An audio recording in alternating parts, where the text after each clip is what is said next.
Sir, सभी को गणतंत्र दिवस की ढेर सारी शुभकामनाएं। आज के कार्यक्रम के मुख्य अतिथि माननीय सुखराज भैया, आपका आभार हम व्यक्त करते हैं कि आपने मुख्य आतिथ्य स्वीकार किया। विशिष्ट अतिथि माननीय रमेश कुमार पंडोले जी, आपका हार्दिक अभिनंदन। और सभी विद्वान साथियों, पुनः गणतंत्र दिवस की ढेर सारी शुभकामनाएं। जैसा कि हमारे मित्रों ने बताया कि 73वां गणतंत्र दिवस हम आज मना रहे। कैसे बना, किन लोगों ने मेहनत करी संविधान बनाने में, हमारे देश को गणतंत्र बनाने में, ये सारी चीज़ें हमने देखी। जब भी कोई राष्ट्रीय त्योहार होता है तो मैं बार बार सोचने पर मजबूर होता हूं कि हम लोग जब चर्चा कर रहे होते हैं कि हमारे देश का अतीत बड़ा गौरवशाली रहा, भारत एक सोने की चिड़िया थी, हमने पुराने समय में बहुत उन्नति करी, बड़ी उन्नत तकनीक हमारी थी, हमारे पास पुष्पक विमान था, हमारे पास सुश्रुत थे, हमारे पास आर्यभट्ट थे, ढेर सारी गौरवशाली गाथा। लेकिन कई बार मुझे महसूस होता है कि जब हम अपने पुरातन गौरव के बारे में विचार करके गर्वित हो रहे होते हैं तो थोड़े से निष्क्रिय और अकर्मण्य हम लोग होने लगते हैं, ये विचार कर करके कि नहीं, हम तो भाई पहले से ही बहुत महान लोग हैं, तो अब ज़्यादा कुछ करने की ज़रूरत नहीं है, हटाओ क्या करना है, ठीक है, ये तो अभी अभी के हैं, ये लोग कोई विशेष तरक्की नहीं कर रहे। तो राष्ट्रीय पर्व के मौके पर मेरी ये अपेक्षा होती है कि हम लोग अपने मन में ये विचार लाएं कि जो गौरव है हमारा, उसको पुनः वापस लाना है। और ना केवल वापस लाना है, बल्कि जितना गौरवशाली इतिहास हमारा रहा, उससे अधिक गौरवान्वित हमको अपने भविष्य को करना है। डॉक्टर APJ अब्दुल कलाम का मेरे मानस पर बड़ा प्रभाव, स्वामी विवेकानंद और डॉक्टर APJ अब्दुल कलाम आधुनिक भारत में। तो आज ही उनका एक कथन, उनकी एक बात मेरे ध्यान में आई कि किसी भी देश के भविष्य में 3 लोगों का महत्वपूर्ण योगदान होता है: माता, पिता और गुरु। हम में से हमारे अलावा जो दूसरे लोग हैं जो शिक्षण कार्य से नहीं जुड़े हैं, उनके पास 2 में से कोई एक भूमिका, 3 में से कोई एकाध भूमिका सामान्यतः होती है। या तो वो माता होते हैं या तो वो पिता होते हैं।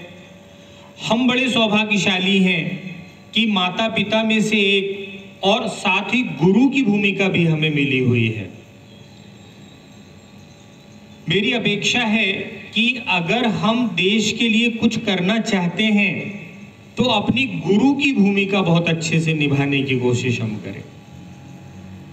गुरु के रूप में, माता या पिता के रूप में अपने बच्चों में ऐसे संस्कार हम भरें, ऐसी भावना हम भरें कि वो हमारे देश को आगे बढ़ाने में सहयोग करें बच्चे। आपने देखा कोरोना का समय, और कोरोना के समय में आप जरूर महसूस कर रहे होंगे कि बच्चों का जो व्यवहार है, जो उनकी व्यवस्था है, जो सिस्टम उनका रहा, वो कुछ ना कुछ नकारात्मकता की ओर बढ़ा है। क्या आप लोग ऐसा महसूस करें?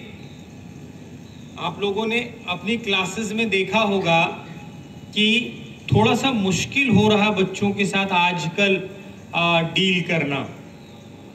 थोड़ा सा जिस तरह से क्लासरूम के अंदर बच्चे होते थे और जिस तरह से हम उनको अपनी बात पूरी तरह पहुंचाने की स्थिति में होते थे, अब लगभग हम थोड़े दूर होते जा रहे हैं।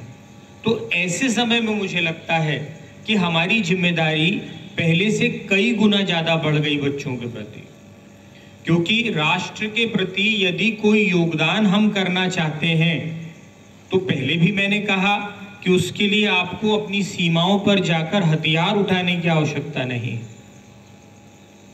एक शिक्षक के रूप में सबसे बड़े राष्ट्र निर्माता हम हैं। हम अगर हमारे बच्चों में कुछ भी थोड़ा सा भी एक बीजारोपण कर देते हैं, एक अंकुरण पैदा कर देते हैं हमारे देश के लिए, तो एक बहुत बड़ा योगदान हमारा हो जाएगा। तो मेरी इच्छा है, मेरी अपेक्षा है कि हम सभी साथी अपनी जिम्मेदारी जितने भी अच्छे ढंग से हम निभा सकते हैं, निभाने का प्रयत्न हम लोग करेंगे। थोड़ा सा डिफरेंस अगर ला दिया जाए, थोड़ा सा परिवर्तन कर दिया जाए, तो थोड़ा थोड़ा करके बहुत सारा इकट्ठा हो जाता है। बूंद बूंद से सागर भरता है, ऐसा हमने सुना। तो थोड़ा सा हम लोग अगर कोशिश करेंगे तो निश्चित रूप से हो जाएगा। कोशिश करने में केवल आपको फिजिक्स या केमिस्ट्री या मैथ्स या अकाउंटेंसी या संस्कृत ये पढ़ाने से काम नहीं चल रहा। मैंने पहले भी आपसे कह रखा है कि एक शिक्षक के रूप में ये जो चीज़ें आप दे सकते हैं, ये जो चीज़ें आप देने का प्रयास करेंगे, ये तो आपसे बहुत अच्छा बायजूस वाले दे रहे होंगे, ज़्यादा इंटरटेनिंग ढंग से दे रहे होंगे। बहुत सारे प्लेटफॉर्म्स हैं। अभी मैं लेटेस्ट डेवलपमेंट देख रहा था कि अमेरिका में आर्टिफिशियल इंटेलिजेंस पे बेस्ड टीचिंग टेक्निक डेवलप करी गई। वहाँ टीचर को एलिमिनेट कर दिया। भाई उन्होंने उस टेक्नोलॉजी में टीचर को हटा दिया और आर्टिफिशियल इंटेलिजेंस के बेस पर क्या आगे पढ़ाया जाना चाहिए बच्चों को, ये वो सिस्टम डिसाइड करता है। सिस्टम ने पढ़ाना शुरू कर दिया। तो मेरा ये कहना है कि अगर केवल सब्जेक्ट की जानकारी, विषय का ज्ञान, तथ्यों की जानकारी, ढेर सारा नॉलेज अगर देने के लिए हम अपना प्रयास कर रहे हैं तो ये थोड़ा सा निरर्थक सा प्रयास, क्योंकि ये तो इंटरनेट पर अवेलेबल है, बहुत सारे प्लेटफॉर्म हैं, वहाँ अवेलेबल है। हम लोग क्या कर सकते हैं, राष्ट्र के लिए बच्चों में अच्छे संस्कार हम दें, बच्चों को अच्छी आदतें हम सिखाएं। बच्चे जब कहीं हतोत्साहित हो जाएं, उनका उत्साहवर्धन हम कर दें। बच्चे जब रास्ते से भटक जाएं तो उनको रास्ते पर लाने का प्रयास हम कर दें। ऐसा आभा मंडल हम अपना बनाएं, ऐसा हमारा व्यक्तित्व हम बनाएं कि हमारे व्यक्तित्व से प्रभावित होकर बच्चे गलत बात करने से रुक जाएं। अगर ये हमने कर दिया तो निश्चित हम मानकर चलें कि हमारा एक बड़ा योगदान राष्ट्र के लिए हो जाएगा। भाई राष्ट्र के लिए योगदान के लिए बहुत ऐसा नहीं है कि कोई फैक्ट्री हम लोग लगा लें, बहुत सारा प्रोडक्शन हम लोग करना शुरू कर दें, कोई नया इन्वेंशन कर दें, कोई नया स्टार्टअप चालू कर दें। आजकल स्टार्टअप का बड़ा नाम सुनने में आता है। नहीं, ये सब की जरूरत नहीं। हमारे बच्चे ये सब करेंगे ना, हमारे बच्चों को इनके लिए प्रेरित आप कर दें, मोटिवेट आप कर दें। और जो प्रेरणा है, प्रेरणा से किसी भी स्तर का बच्चा कहीं भी पहुंच सकता है, कुछ भी कर सकता है।